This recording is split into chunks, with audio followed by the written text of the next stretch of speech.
How are y'all doing, and welcome into the SFS channel. Today I have an exciting video topic to cover, as I've got about 5 players that are being taken late on draft boards this fantasy season that I think have the upside to be league winners for us this year. So if you're new around here to the channel, make sure to head down, give this video a like, and subscribe to the channel, as well as turn that bell on so you're never late to a new episode or a live stream. I'm going to be doing subscriber mock drafts here starting up next week. So if you want to be able to participate in that and be featured here on the channel, make sure to head down into the description, join the community Discord, and you'll have first come, first serve access to that invite link to be able to hop right into the mock draft and be here on the channel with me. So thank you so much for tuning into today's video. Let's hit the intro and get into our sleepers that could be league winners for this season.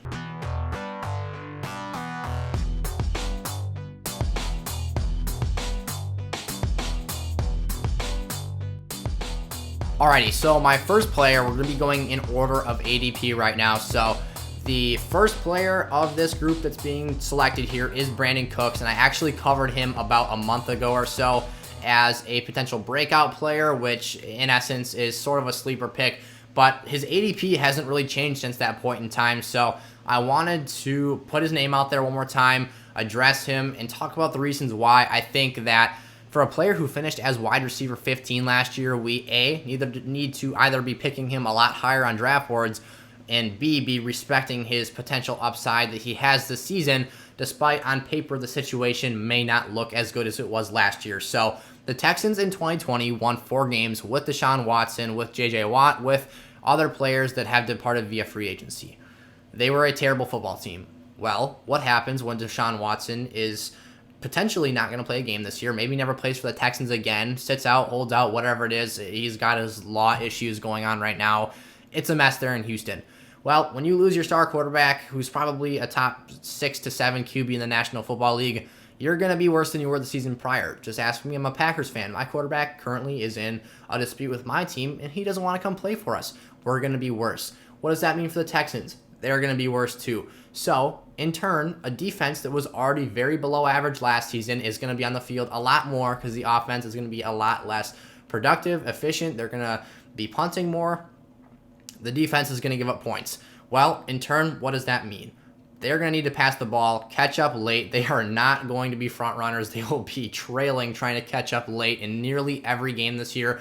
The Texans could easily not win a single game this year. But why? So with all these negative reasons, why do I still like Brandon Cooks for fantasy? Well, he finished as wide receiver 15 last year, and for a player that plays for such an awful team that's going to be trailing, it doesn't matter to me that this team may not be efficient, whatsoever when passing the ball. They're still going to have to throw to someone here. And when Will Fuller, their top wideout option last year, departed in free agency, he's now a member of the Miami Dolphins. You still got to find someone. And Brandon Cooks last year, 119 targets with Fuller on the field, 6 touchdowns. That's pretty average. But Cooks is essentially the wide receiver 1 on this roster now. There isn't really any significant competition for targets. He's got Kiki QT and Randall Cobb penciled in as the other 2 starters for this team. Neither of those players are out of this world talents, and neither of them have honestly been able to stay healthy and on the field. And Cooks gets dinged up. He gets injured here and there, and he misses some time. But when he's out there, I see him being the clear-cut number 1 target option for this football team. They're going to have to throw him the ball. He's speedy. He's explosive. If he gets the ball in his hand in some space, he's going to have the opportunity to make some big plays happen and to score potentially a lot of fantasy points. Again, they were trailing a lot last season, so their passing volume was pretty high last year. Deshaun Watson led the league in passing yards. He nearly had 120 targets. Just think of what he can do. Even if he replicates those numbers and comes out as a top 20 wide receiver, you're still getting insane value where he's being picked in the late 8th round right now. So there's no reason for me. Again, the efficiency will be down. I'm not arguing that he's going to go out here and be DK Metcalf and average almost 20 yards of reception and just be a monster. That's not who Brandon Cooks is. He has the potential to have really big plays here and there, and I promise you he will put up wide receiver 1 weeks next year. I'm not saying he's going to be a fantasy wide receiver 1 for the whole season, but the opportunity to produce, to be effective, and to massively outperform his expectations in ADP is certainly there. And if you can pick a player, again, this is like your Deontay Johnson's last season. You didn't expect him to see all the targets that he saw, but he did, and he was a league winner because he put up high-end wide receiver 2 numbers, and he had wide receiver 1 weeks that propelled you and put you over the top in those performances. So Cooks is absolutely a player I see doing that this year. I think that he will have some goose eggs, some duds. Well, he's not going to put up 0 points, but he's going to have weeks where maybe he struggles a bit. Maybe this offense is a complete disaster against tougher defensive matchups. I mean, Tyrod Taylor and Davis Mills are no Deshaun Watson, so if they're playing, he's probably not going to see as many good passes to him as he saw last year, but the passes will still be coming his direction, which is the important thing here.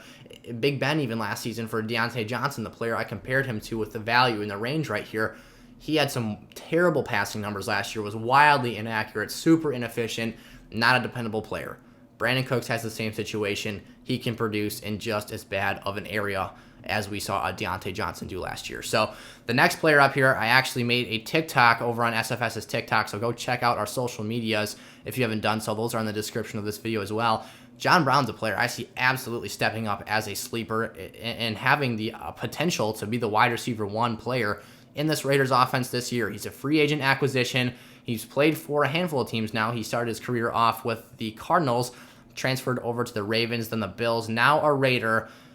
The door is wide open for anyone to step up and take hold of that wide receiver 1 work share in the Las Vegas offense. You talk about Nelson Agholor. He's out of there now. He was by far the best receiving threat outside of Darren Waller, obviously a tight end, that the Raiders had on their roster a season ago.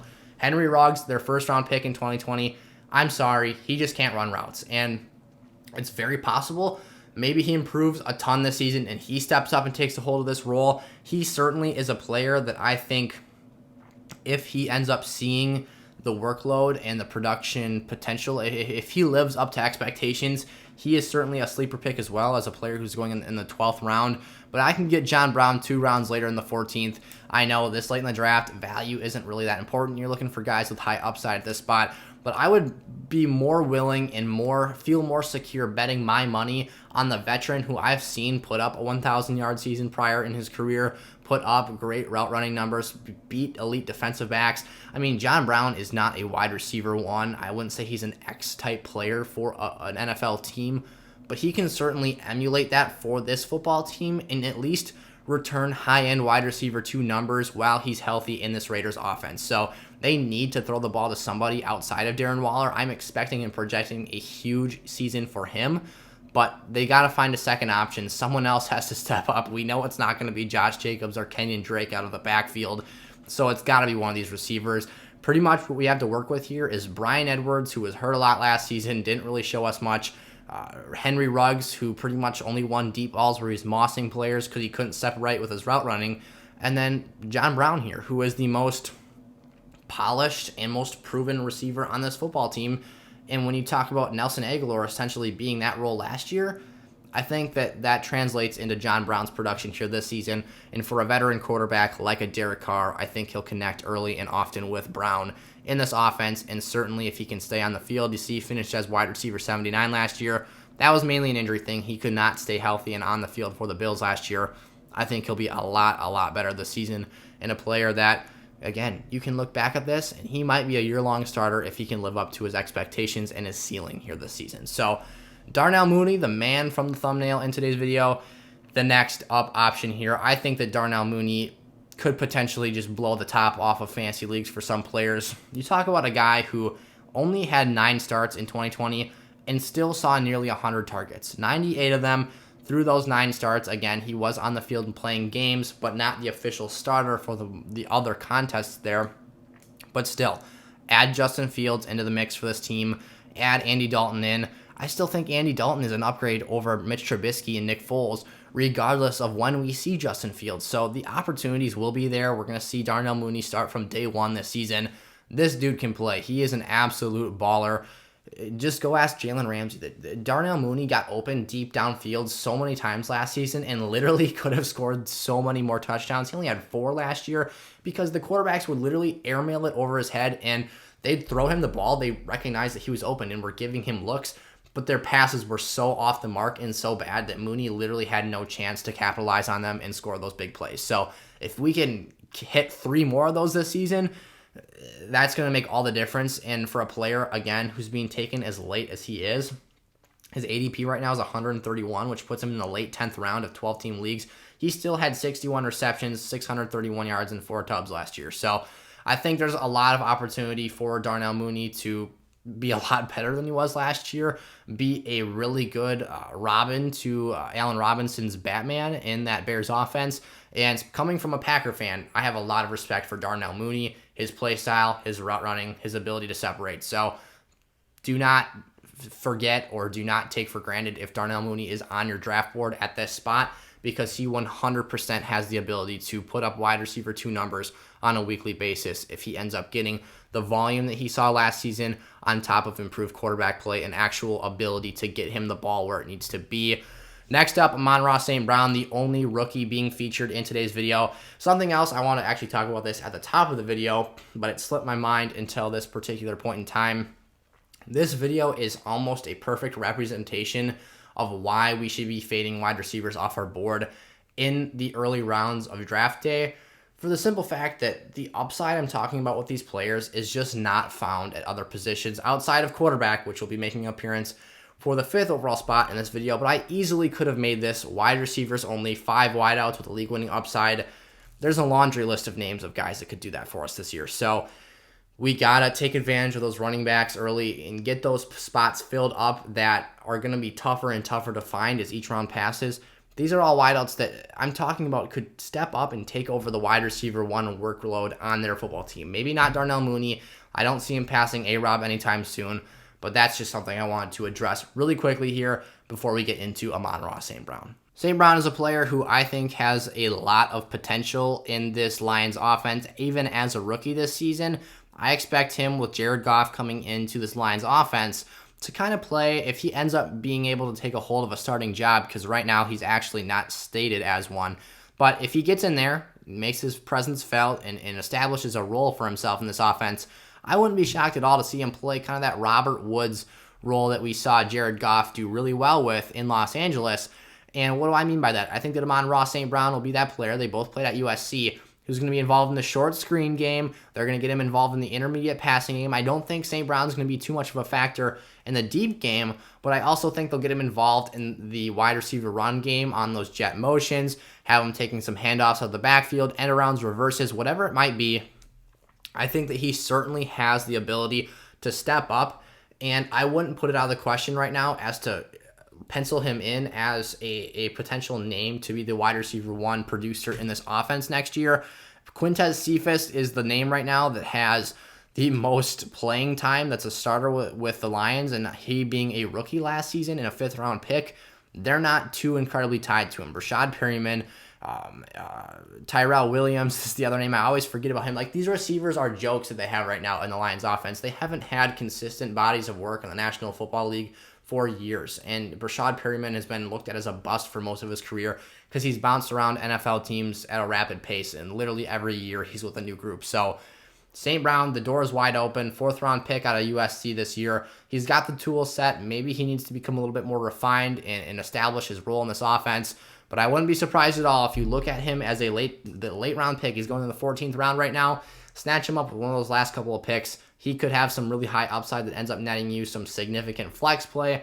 Or again, if this Lions team begins to outproduce what we expect for it, like, there's literally no barriers to entry for Monroe St. Brown in this offense, in my opinion, outside of DeAndre Swift and TJ Hawkinson as pass catchers. So there's literally all the available workload in the world. He just has to step up, take a hold of it, and command looks in this offense from Jared Goff from day one, which I think he's certainly capable of doing. And how about Fitzmagic here for this last spot on today's list of league winners? Fitzmagic has been streaky. He's been inconsistent, undependable at times. But when this dude is on, there might not be a better player in the National Football League when Fitzpatrick is in his bag. Fitzmagic's one of the most fun players to watch in the league, and his ceiling is crazy high. And I don't think he's ever been in a fantasy situation to maximize or hit his ceiling the amount of times I think he can with the Washington football team. By no means am I calling for a top 12 QB season out of Ryan Fitzpatrick, but if he can just hold it together, avoid getting benched, and keep this team in playoff contention, he is 100% going to be a league winner because of how late you can draft him. He's literally going near the 200th pick in the draft. He's in like the high 170s right now for his ADP, which is insane. But you talk about what he has to work with the Washington football team as composed or compared to the other teams he's played with, the Jets, the Texans, the Dolphins, the Bucks. The list goes on and on for him. The Bills, I think he actually started out with. Nonetheless, he's now got Scary Terry McLaurin to work with. That is a pure wide receiver one in this league. He's got Diami Brown, rookie that they drafted this season. He's got Curtis Samuel, a very versatile player, very dynamic piece coming over from Carolina. Obviously, Ron Rivera, the coach of this team, has had connections to him in the past as they've played together and been coached together. And then Adam Humphries, who Fitzmagic has familiarity with from his days as a Tampa Bay Buccaneer. You then look at that backfield. He's got Antonio Gibson, incredibly dynamic, very good playmaker, and he's got J.D. McKissic back there who can be a safety valve out of the backfield and hopefully keep him from chucking the ball downfield and making careless interceptions, which we all know he will do. But again, the upside is there, and I think he has the potential and the capability to become the most consistent that he's ever been because the situation is the best it's ever been for Fitzmagic. One more thing I think matters a ton is this defense is elite. That's going to keep them in the games. That's going to give Fitzmagic the opportunity to win these games late and therefore maintain a starting job because if he's winning, Rivera isn't going to care if he throws 3 picks a game. And while that might suck because we're being docked 6 fantasy points, when he's got 3 or 4 touchdowns and 300 yards because of these weapons, I don't mind that either. And I haven't even mentioned Logan Thomas yet, who I think will be a letdown for fantasy this season, but he still showed us he can produce and be used in spots last year where he got over 100 targets. So the situation, the talent around him, it's all there. It's all come together for Fitzmagic this year. If you want to take him as your QB2 on your roster, he certainly has the potential in good matchups. He plays in the NFC East. You get the Cowboys, the Eagles, and the Giants twice a year each. Start him in those games only if you want to. He's still going to put up monster numbers in those games. He'll have other games that are favorable matchups.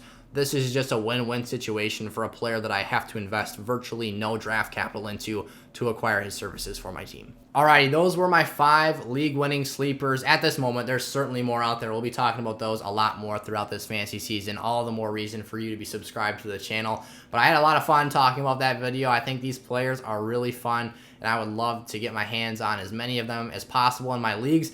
And obviously, the more leagues you're in, you can spread out your picks and invest in different players as you go about things. So I will certainly be having each of these players factored into one of my teams here or there throughout this season. So thank you so much for watching today's video. We will see you again tomorrow for another episode in this week's fantasy lineup. So we'll see you next time. Peace out.